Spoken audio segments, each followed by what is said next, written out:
job, only because some of these are in like recessed holes and you don't want to strip them out because you're gonna have a very hard time getting them out. So I'm gonna go ahead and try and pry this timing cover off now. So as you can see, I was able to get this timing cover out. I just pried in that little area where the tensioner goes onto. I had a little tab, so I just kind of wiggled my pry bar in there and it started breaking loose, and I just started working my way around.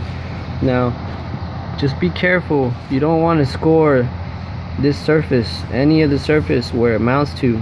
If you stick a screwdriver in here, you definitely don't want to be careful not to score any of that area, because you can cause it to have a leak there. It came up from the top. Now I do have the engine currently lifted up a little bit higher than normal, but it broke loose, and then it was able to come out through the top, which here it is right here. This is the timing cover, and it's a pretty decent sized timing cover, but there you go. I'm starting to wonder if I probably could have gotten away with that timing solenoid in there, but it's best, you know, to take it out just for clearance purposes. As long as it comes out in one piece, right?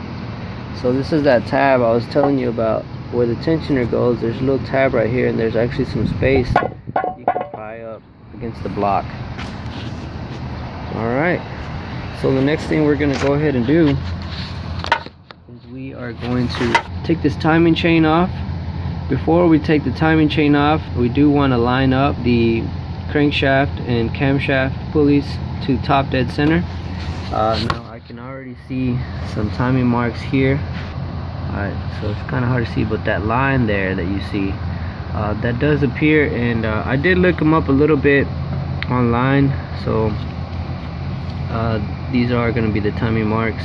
I'm going to go ahead and I'm gonna see if I can get put some screenshots in the video of the timing marks where it needs to be lined up when it's at top dead center, and put them in the video. But I'm gonna go ahead and see if I can get that information and go ahead and line these pulleys up, and I'll be back.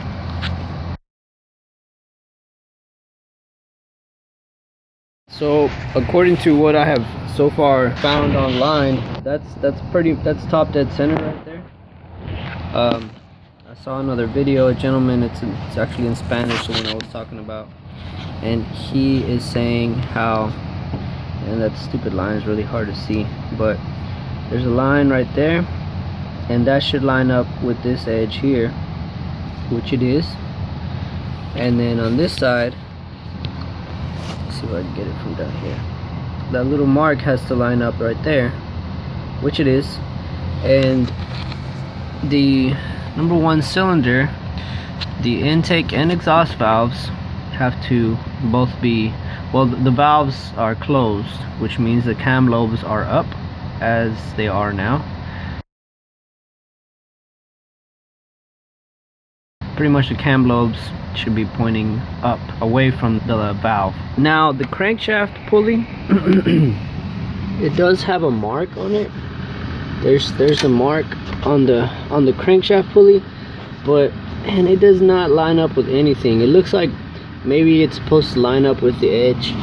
And this is the crank bolt. This bolt has some lines on it. That doesn't have nothing to do with it. The mark you want to look at is over here. Now for me, in this case, I'm actually going to mark the chain. This chain, there's nothing wrong with it. It doesn't have any problems running, so we're gonna go ahead and reuse the chain. The problem was not the timing chain or the tensioners or the guides. The problem was an oil leak.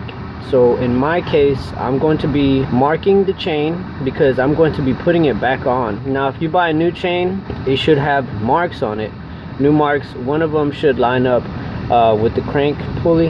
This chain, it has to line up on one of the little notches. And then on top, there's two marks that are going to be for each cam gear, and those marks will line up on the timing marks for the cam gears. Let me go ahead and see if I can take this chain off. So I went ahead and marked the chain because I'm going to be reusing the chain. So I just marked the link of the chain in connection with the gears. I did that for the cams and also for the crank. On the crank, I did find a little dot. I found a little dot there on the crank pulley. So I'm assuming that on a new chain, that's where it'll probably be one different color link. Usually it's like one orange link and then two black links. The two black links line up with the cams. The one orange link or red link or whatever, the one that's different will line up down here. Now I think I did see an orange link somewhere on the chain. Oh yeah, there it is. I see the orange one, but I haven't been able to find the two other links. I'm not sure if they were like paint coated and maybe the paint has discolored. Oh look, there goes one right there. So what I might do is I'm gonna just put it back how I took it off. But what I'll do is I am going to count how many links are in between the two black links. If I can find the other one, I'm gonna go ahead and count them just to kind of compare it. So the next thing that we're going to do is we want to relieve the tension on the timing chain. This is actually not too complicated. I'm gonna see if I can video this while I'm showing it to you. So on the crank gear, you just want to get a pry bar and just pry against the timing the timing chain tensioner. So you just want to pry and push in on your timing chain tensioner. Once you have it in far enough, there's a little hole underneath, and maybe I can do it from underneath better. Let's try that. All right, see that little hole right there? That little hole right there. So this little pin, I got it from a I think it was like a Honda timing chain tensioner or something like that, and I just reused it. But if you don't have something like this, you might can use like a small drill bit. It's a little bit thicker than a paper clip. You might can also use a piece of wire hanger. Just cut it to a small length, and what it is, you want to shove the tensioner back in and then lock it in place with this, and then you can remove those two bolts and the tensioner comes out. So I'm gonna go ahead and relieve the tension, lock it in place, and then I'll get back.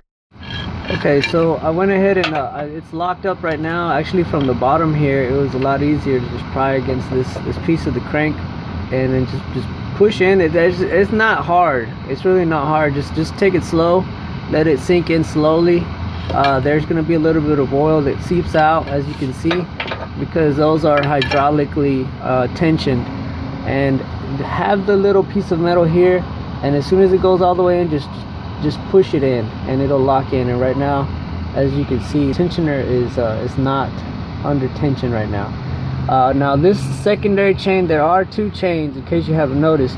I'm not gonna mess with this one. I'm not gonna touch that one. I guess you probably could change this one out without removing the oil pan, but I'm not gonna mess with that bottom chain. The only reason I'm really taking this one off is only because of that top part. So I'm gonna go ahead and remove the chain and then take the top cover off. I went ahead and removed the timing chain tensioner, which is this right here. It's held on with two 8mm bolts. So the way that this works is this is the guide, which I also removed. The timing chain tensioner sits right up against here with two 8mm bolts. When those bolts are removed, this thing will loosen up a little bit more. And I did actually have to remove, it's got a 13mm bolt that holds it on top, and that's all that holds it there. So as soon as I removed that, I was able to remove the whole guide. And the chain, which is obviously loose, what I did was I put a 13mm socket. This bolt, the cam is held on with a cam gear is held on with a 13mm bolt. I just put a 13 socket on a ratchet and wiggled the gear now that the chain had enough slack, and I just slid the chain off. As I was wiggling it, the gear, I was able to take the chain off. Now as you can see, it has moved some. I also took it off of this side, slide it off, because what's gonna happen is I lift this plate up, some of the lobes are pressing down slightly onto the valves. The exhaust right here look like they might be pressing down, so it will lift up some. The camshafts, where they're gonna come up some.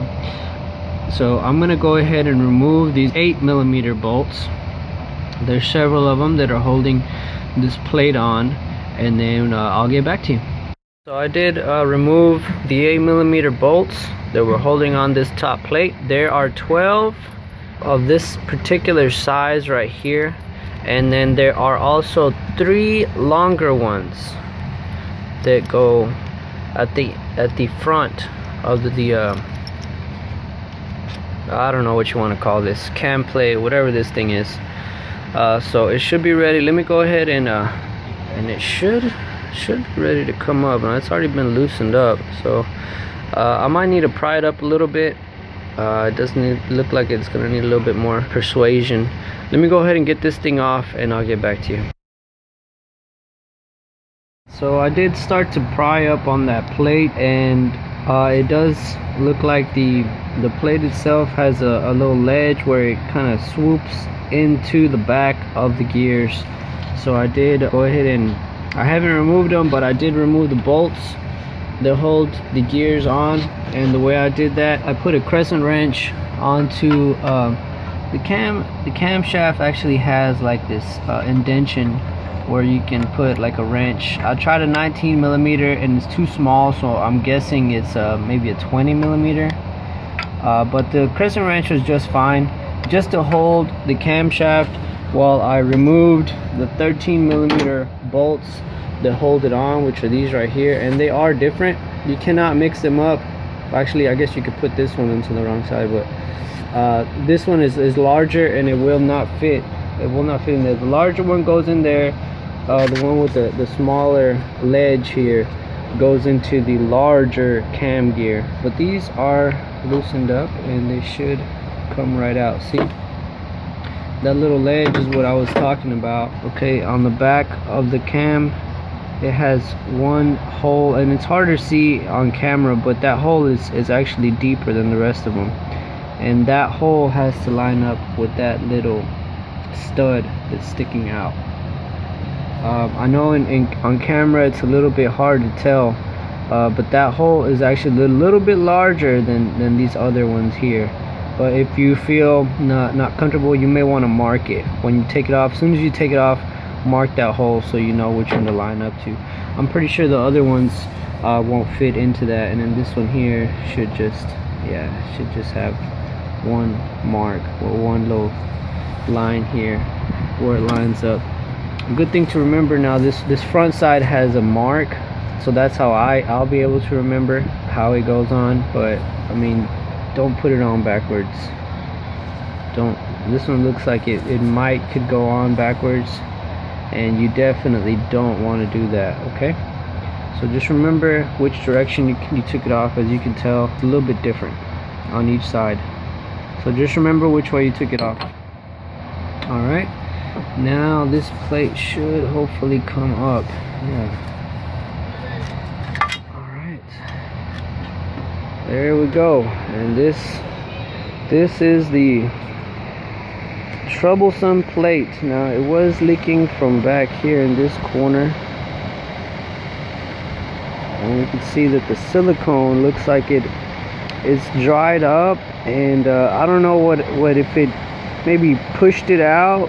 I don't know if maybe from the factory it wasn't sealed properly. I'm not real for sure, but you can see on that corner where the silicone goes, and then it disappears, and then it continues again. So that's obviously and then there's this little the little pocket there which if you put silicone in there, that's not going to do anything for you. So I'm not sure if it was, I'm assuming this was from the factory like this. I did try to reseal it on the spark plug tubes.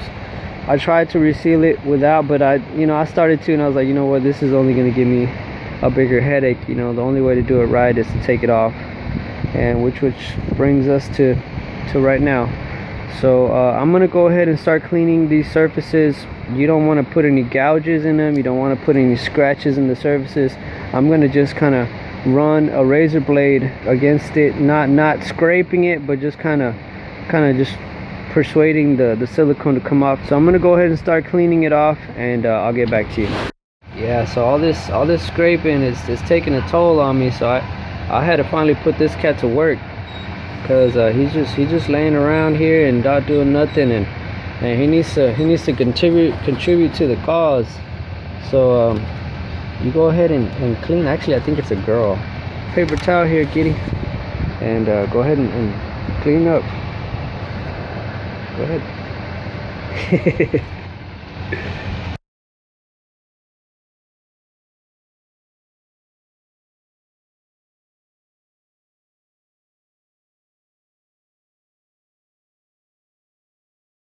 So before I go any further, I'm gonna go ahead and clean off the timing chain cover and also the camshaft bracket contraption thingy. I want to go ahead and remove as much as the oil as possible, get it all nice and clean, so that way I know that there are not any residual oil, like old oil stains.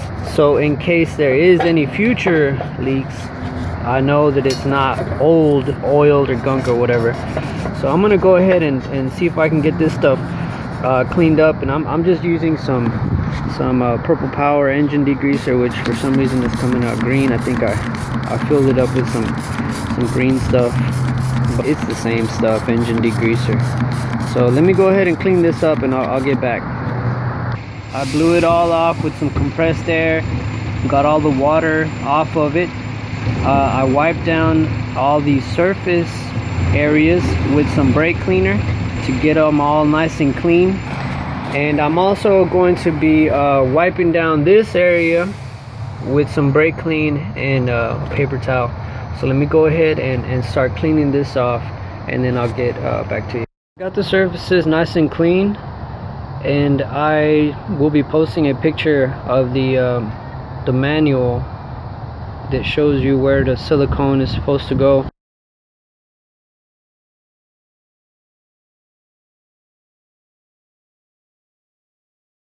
I'm going to put the silicone onto this bracket. This bracket has to go down perfectly straight down. So I mean, I just tuck this stuff over to the side. So let me go ahead, I'm gonna start laying down this bead of silicone, and this is the silicone that I'm using. It's some just the ultra black maximum oil resistance, and I purchased this at AutoZone. If I remember correctly, it was like $8 or something like that.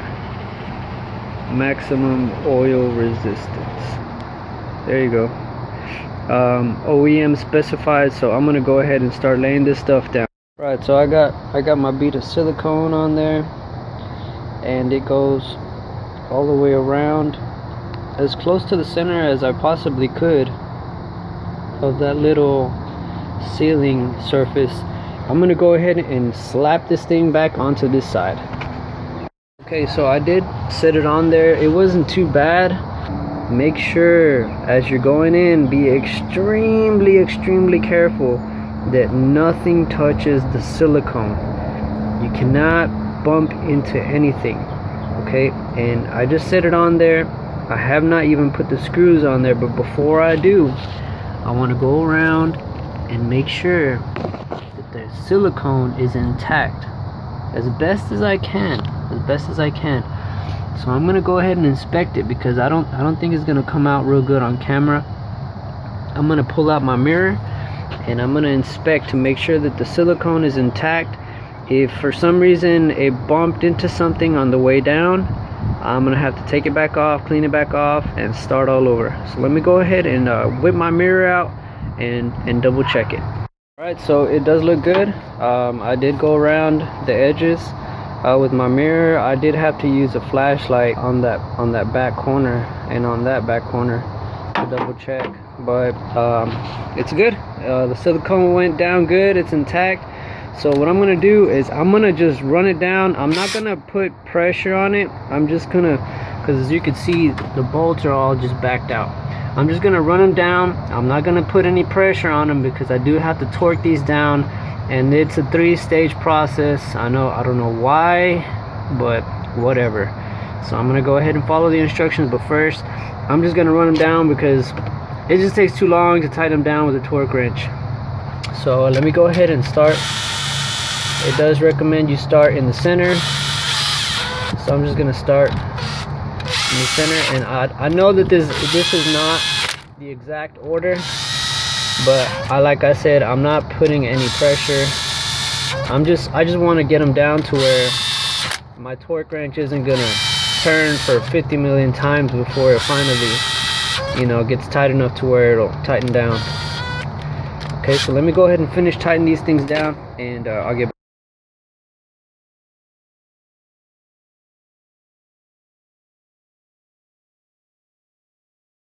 So I went ahead and just snugged them down a little bit.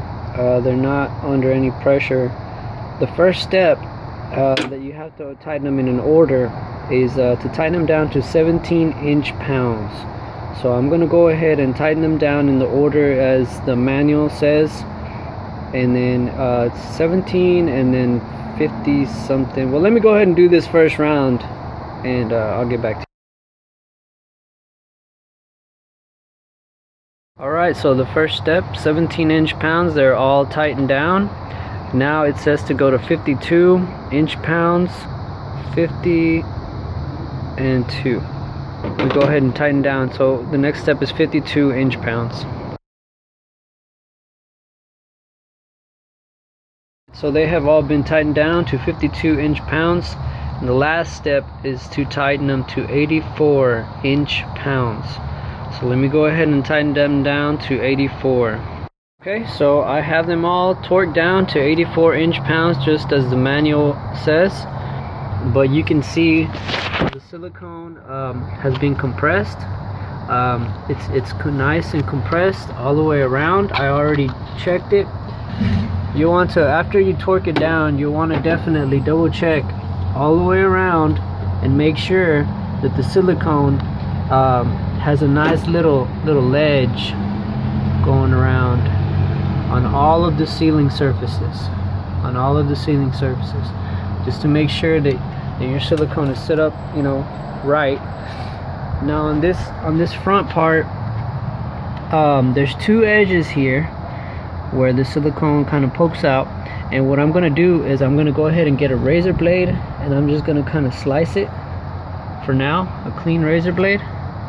I just sliced off the excess, and the reason why is because I'm not gonna put the front timing cover on today. I'm actually busy. I got to do some other things here later on, so I don't want that little edge to dry up, and then when I go to put the front timing cover, it's gonna cause a gap.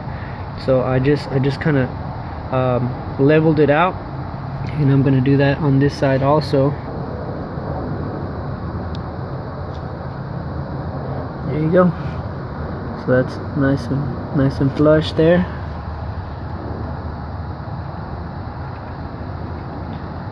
Very nice. But you can see on both sides how the silicone is right in the middle, and that's exactly what I wanted to see. The silicone right in the center of the sealing surface. I removed the cam sensor whenever I cleaned the cam bracket, so I'm gonna go ahead and put the cam sensor back in. It's real easy.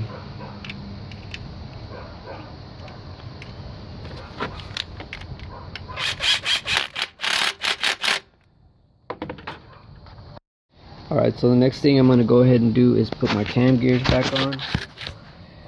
And as you remember, I marked my cam gears, and there's also that other mark on the outside so that I would not put it on backwards.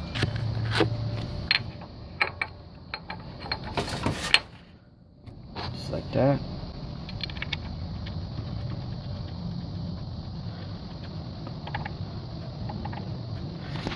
Now on this variable cam gear, I'm looking for a timing mark.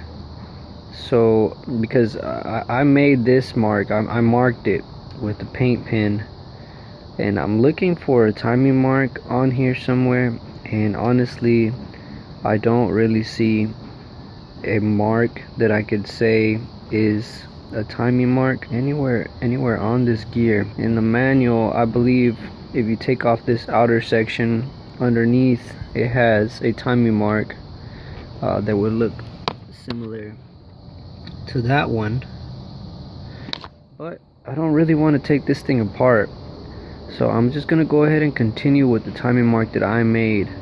And if you notice, it's right along this groove here.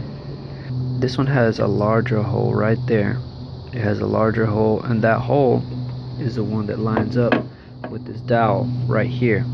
Now I'm gonna need both of my hands to put this gear on, so I'm gonna go ahead and line up this hole with that dowel and then put my bolt on. Alright, so on the timing chain, as you remember, I did make 2 marks on the cams and also 1 mark on the crank gear where it's gonna go back together.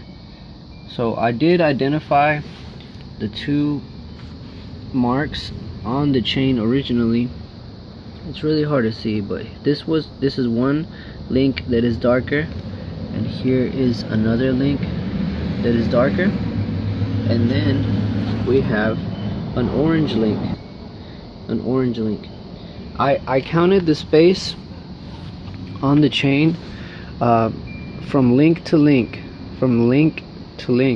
it's 10 links. Now that also includes the white links. I counted beginning at the white link, and it's 10 links. I checked it like 3 times. From there to there, it's 10 links, including the white links. And then I counted from here to here, and it's 37 links. I counted like 3 times also. And what I did is, let me reposition the chain around a little bit. Alright, so I just moved the chain around. Now instead of my timing mark that I made for the crank, it's actually at the orange mark. And up here we have the 2 darker links, and I counted between here, and it is 10 links. It is 10 links including the links, and I'll count it 1, 2, 3, 4, 5, 6, 7, 8, 9, 10. So it's the same distance from there to there as the marks that I made. And then from this link down to the crank link, it is also 37 links. So it's the same length. So the timing marks that I made is the same setup as the marks that are originally on the chain for the timing marks. So what that tells me is that this tooth here, I'm assuming that right below it is the timing mark. So this little groove here identifies the tooth where the timing mark goes on this chain. And just to verify, I'm considering putting it back with the timing marks. I just wanted y'all to see that. Alright, so this is the timing cover. There's another this one's just laying here. I just had it in there, just laying.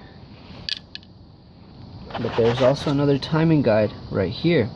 Now this one does not bolt on. The way that this one comes off is it has 2 tabs right here. Now I'm not gonna mess with it, but if I was wanting to replace it, first of all, I would want to make sure that this little guide comes in my kit. If I'm sure that it comes in my kit, then I'm gonna start, just lift up on the tabs a little bit and it slides out. You can see where it has a little bit of play. I'm not gonna mess with it. The reason why is because I'm pretty sure as soon as I start to lift up on these tabs, that plastic has been drained in oil for who knows how long, so they're probably really brittle, and as soon as I pry up on that, I'm pretty sure those would just snap off. So if I would start to mess with this, I'm pretty sure it would be no good. But like I said, I'm not gonna mess with it. We didn't have a problem with the timing. The problem was an oil leak, so the timing actually is gonna go back the way it was. But I just wanted to show you, because this piece right here does not have bolts, it does not bolt on. The little tab where this guide sits, it's molded onto the timing cover. Okay, but that's another one that, you know, you could have. This cat wants some loving. You get to work, cat. I recommend, if you're gonna be changing your guides out, don't use aftermarket guides. Okay, if I had to, I'd probably use an aftermarket chain, but I would not use an aftermarket guide. I've tried it before. Not on this particular engine, on the VQ35, the 3.5 liter Nissans. They're notorious about the timing guides breaking, and it makes a loud rattle noise. And I used aftermarket guides one time on those, and it lasted about 2 months before the guide broke. And on the Nissan, on the 3.5, it's a pretty similar setup to this one right here. So what happens is, where the timing tensioner pushes up, this whole plastic part, this whole plastic piece just shifts up, so instead of it pushing here, when it shifts up, it's pushing down here now, so there's not nearly as much tension as pushing here. The timing chain guide comes back some, and it doesn't have enough tension. Sometimes the plastic liner completely just flies off, and it's rubbing metal against metal. It'll chew the chain up. So get Nissan, especially on this one, the one where the timing chain tensioner rides up against. I would for sure 100% get at least this guide from Nissan. Don't use an aftermarket part for this one, because you don't want to do this job again, trust me. So,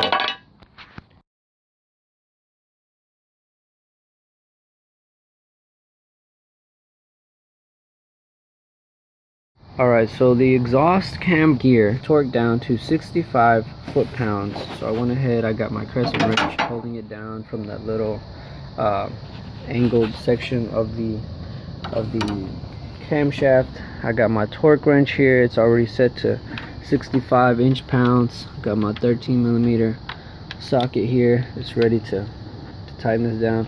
So I'm gonna go ahead and torque this down real fast. We got the exhaust cam gear tightened down. The intake cam gear is a little bit different. It gets torqued to 26 foot-pounds, and then it's a certain angle that it goes down to. So let me go ahead and tighten this thing down.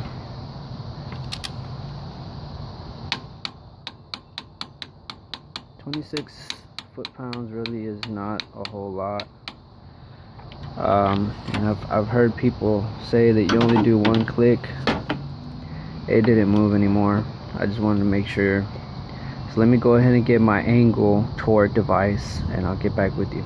The angle tool, angle torquing tightening down device that I have, and I'm actually gonna put an extension, because when I put it down in here, it's right where these hoses are. So I have a short 1/2 inch extension that I'm going to be putting on it. And what I found is I can actually put it right here on this edge. I believe I got this thing at O'Reilly's or AutoZone, one of those. It's not exactly the best one, but it is. Oh, it looks like I have a helper here. He's going to help tighten this thing down. You hold it down, cat. You hold this part right here. I'm going to go ahead and tighten it down. Come here, kitty. Yeah, he's gone. I'm gonna go ahead and tighten this thing down, and it's 67 degrees, which it's gonna be pretty challenging. The 67 is right there somewhere, so I'm gonna go ahead and attempt to tighten this thing down and I'll get back to you. It's 67 degrees. Got it as close as we could. That looks like it might be 68.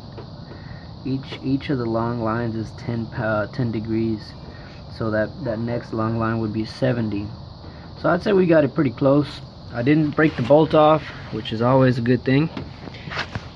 So we're gonna go ahead and continue with the rebuilding process. Go ahead and put my timing chain back on, and I'm going to use the chain's original timing links because I counted them and they are the same number. So I'm gonna go ahead and use them so that way you can know that these timing marks indeed do line up. And as you can see over here, this one's not gonna line up. So what I'm gonna do is I'm gonna get my crescent wrench and I'm gonna put it on this here cam, and I'm gonna rotate it a little bit so it'll line up on the chain, and then I'm just gonna slip the chain on. So let me go ahead and get this chain on. Okay, so I got my chain on and it is aligned using the colored links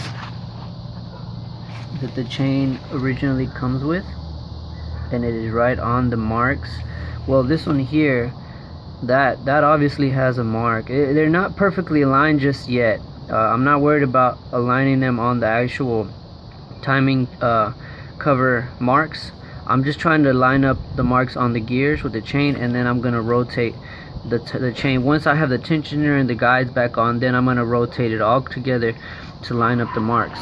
But I just wanted to show you, especially on this one here, because this gear does not have a timing mark that you can see, and I marked it here. I marked it here whenever this one was lined up with that little line. I marked the link that lined up with that line back here. I marked that link, and it turns out that is actually, even though there's no timing mark, the link where it lines up here, which turns out that also lines up with this groove here, is actually the link that for the timing. Okay, so that's where that link goes. And down here, the one where the little circle is, that's where the timing mark also goes on the crank. So I just wanted to show that to you. I'm gonna go ahead, I still don't have my tensioner in, I don't have this guide over here, so that's what I'm gonna go ahead and put on next.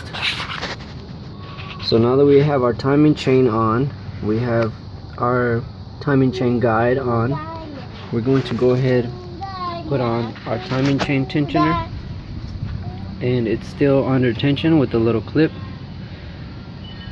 So we're gonna go ahead and put this thing on. It's just held on with two 8mm head bolts. So I'm gonna go ahead and put that on right now, and I'll get back to you. Alright, we have our tensioner. It is nice and tight. Went ahead and installed it. Now it still has the pin in it. There's still some slack here. Before I pull that pin, I want to double check all of my marks on the chain. Now they may not line up on the actual case. They may not line up, but what I'm looking for is for the chains to be lined up on the gears. See that one, how it's a little bit off. The mark's right here, and then the mark back there it's a little tiny bit off. I'm not worried about how far off this is. I just want it to be on the link, on the little tooth. That's what I'm looking for right now, and we are all good. So I'm going to go ahead and pull the trigger here. There we go. So we got some tension on it, and now we got two ways we can do this really, which I'm gonna attempt. It's got to come back a little bit. Let me line up the marks. What I'm gonna try and do is I'm gonna give it a quick nudge on the cam real fast, see if I can just nudge it over a little bit, and if not, I'm going to turn it by the crank pulley bolt.